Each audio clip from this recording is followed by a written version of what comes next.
Mary's Child. A woodcutter and his wife lived at the edge of a large forest. They had only one child, a little girl of 3. But they were so poor they no longer had their daily bread, and they didn't know what they could give her to eat. One day the woodcutter, heavy with care, went out into the forest to work, and suddenly, while he was cutting wood, a tall, beautiful woman stood before him. On her head she wore a crown of shining stars, and she said to him, "I am the Virgin Mary, the Christ child's mother. You are poor and needy. Bring me your child. I shall take her with me and be her mother and care for her." The woodcutter did her bidding. He went and got his child and entrusted her to the Virgin Mary, who took her up to heaven with her. There the child lived well. She ate cakes and drank sweet milk. Her clothes were of gold, and the angel children played with her. One day, when she was 14, the Virgin Mary called her and said, "Dear child, I am going on a long journey. Here, I am giving you the 13 keys to the 13 doors of the kingdom of heaven for safekeeping. You may open 12 of them and look at the wonders inside, but the 13th, which this little key unlocks, is forbidden you. Take care not to open it. If you do, you will be unhappy." The girl promised to obey, and when the Virgin Mary had gone, she began to inspect the rooms of the kingdom of heaven. Each day she opened one of them, until she had opened all 12. In each one sat an apostle surrounded by great splendor. She delighted in all the glory and magnificence, and so did the little angel children, who always went with her. Now only the forbidden door was left, and she was ever so eager to know what was behind it. She said to the angel children, "I won't open it all the way, and I won't go in. I'll just barely open it, so we can see something through the crack." "Oh no," said the angel children, "that would be a sin. The Virgin Mary forbade it, and something terrible might happen." Then she said nothing more, but the desire in her heart refused to be still. It pecked and gnawed and left her no peace. One day, when the angel children had all gone out, she thought, "Now I'm all alone. I could take a look. No one will know if I do." She picked out the key, and when she had it in her hand, she put it in the lock. And when she had put it in, she turned it. The door sprang open, and there sat the Holy Trinity in fire and radiance. She stood there for a while, marveling at what she saw. And then she touched her finger ever so slightly to the light, and her whole finger turned golden. Seized with a great fear, she slammed the door and ran away. No matter what she did, her fear wouldn't stop, and her heart pounded and wouldn't calm down. She washed and she scrubbed, but the gold stuck to her finger and wouldn't go away. It wasn't long before the Virgin Mary came back from her journey, and she called the girl and asked her to give back the keys of heaven. As the girl handed her the keys, the Virgin Mary looked into her eyes and asked, "Did you open the 13th door?" "No," she said. The Virgin Mary laid her hand on the girl's heart and felt how it was pounding and pounding. And then she knew she had disobeyed her command and opened the door. She asked again, "You really didn't?" "No," said the girl for the second time. Then the Virgin Mary saw her finger, which had been turned golden when it touched the heavenly fire. She knew the girl had sinned and asked a third time, "You didn't?" "No," said the girl for the third time. And then the Virgin Mary said, "You've disobeyed me, and what's more, you've lied. You are no longer worthy to be in heaven." Then the girl sank into a deep sleep, and when she awoke, she was back on earth, lying in a clearing in the woods. She wanted to cry out, but she couldn't make a sound.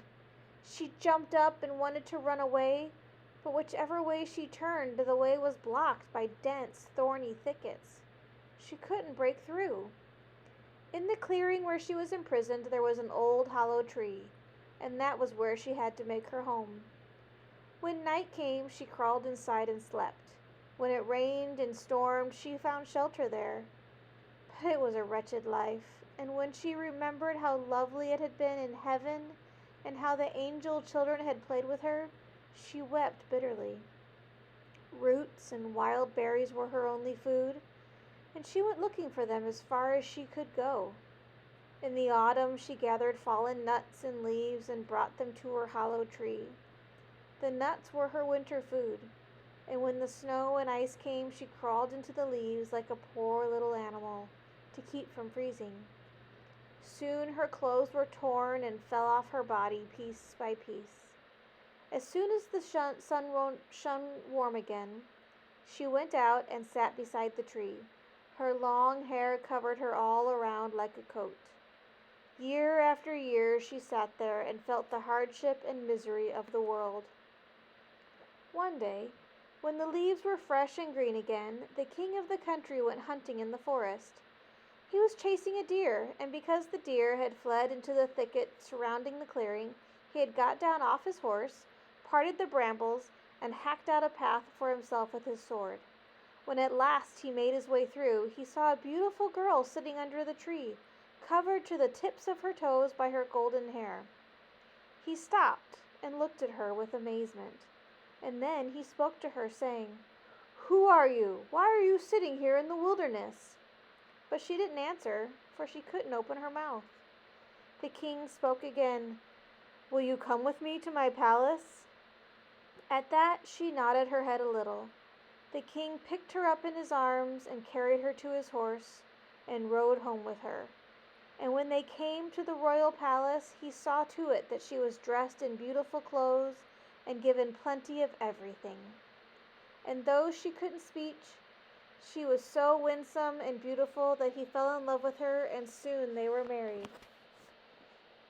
When close to a year had passed, the queen brought a son into the world. That night, as she lay alone in her bed, the Virgin Mary appeared to her and said, "If you tell me the truth and admit that you opened the forbidden door, I shall loose your tongue and give you back your speech. But if you persist in your sin and stubbornly deny it, I shall take your newborn child away with me." Then it was given the queen to answer, but she was still obstinate. "No," she said, "I didn't open the forbidden door." And the Virgin Mary picked up the newborn child in her arms and disappeared with him. Next morning, when the child was nowhere to be found, the courtiers began to mutter that the queen was an ogress and had killed her own child. She heard what they were saying, and she couldn't reply, but the king refused to believe it because he loved her so. A year later, the queen gave birth to another son. That night, the Virgin Mary came to her again and said, "If you admit that you opened the forbidden door, I shall give you back your child and loose your tongue. But if you persist in your sin and deny it, I shall take this newborn babe away with me too." And again, the queen said, "No, I didn't open the forbidden door." And the Virgin took her child from her arms and carried him up to heaven. In the morning, when this child too had disappeared, the courtiers said aloud that the queen had devoured it, and the king's counselors demanded that she be brought to trial.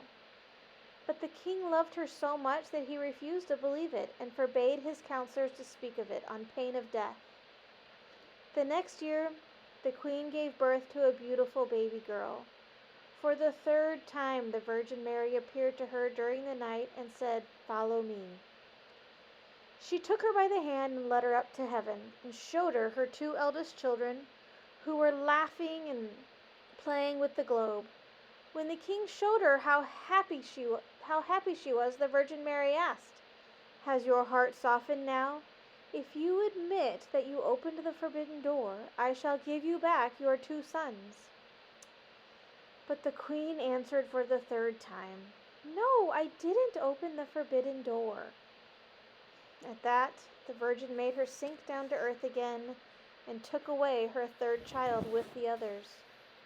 The next morning, when it became known, all the courtiers cried aloud, "The queen is an ogress. She must be condemned." This time, the king could not disregard his counselors. She was brought to trial, and since she couldn't answer and couldn't defend herself, she was condemned to be burned at the stake.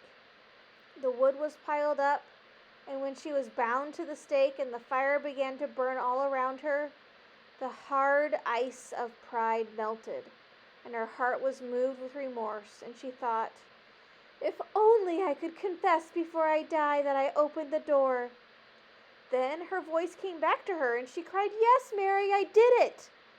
At that moment, the heavens sent rain that put out the flames. Above her a light flared up, and the Virgin Mary came down, with both little boys at her side and the newborn daughter in her arms. She kindly spoke to her. "All those who repent and who confess, their sin will be forgiven." And she handed her the 3 children, loosed her tongue, and gave her happiness for all the rest of her life.